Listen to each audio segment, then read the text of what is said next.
வரமத்துல்லாஹி வபரகாத்துஹு. சொர்க்கம் என்பது எண்ணி பார்க்க முடியாத பக்கங்களும் இனிமைகளும் நிறைந்த சோலை வண்ணமாகும். அங்கு விரைவதெல்லாம் கிடைக்கும் தோட்டங்கள், பகவகைகள், நீலாறு, பாலாறு, மது ஆறு தேங்கி ஒடிக்க கொண்டிருக்கும். பணிவிடை செய்வதற்கு பணியாட்கள், இலுளி நேண்டும் கனலைகள், பல்லக்கூறுகள், கோட்டைகள், கோபுரங்கள், மகிழ்விக்கக்கூடிய அனைத்தும் நிறைந்த உல்லாச உலகமே.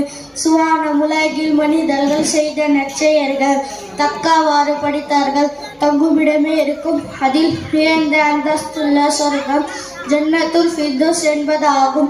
சொர்க்கத்தின் இன்பங்களும் மிகப்பெரிய மிகச்சிறிய அல்லாஹுக்கே சந்திப்பதாகும். அதுவே மிகப்பெரிய பாக்கியமாகும். சொர்க்கத்தின் விசாலம் அல்லாஹுக்கு மட்டுமே தெரியும், வேறு எவரும் அறிய முடியாது. சொர்க்கத்தின் காவலர் அதிபதியாக வானவர் ரிஸ்வான் அலைஹிஸ்ஸலாம் நியமிக்கப்பட்டுள்ளார். இப்போது சொர்க்கம் தயார் நிலையில் உள்ளது. அல்லாஹு தாலா நம்மை சொர்க்கத்தில் நூலக செய்யவனாக. அமீன். அஸ்ஸலாமு அலைக்கும் வரஹ்மத்துல்லாஹி வபரகாத்துஹு.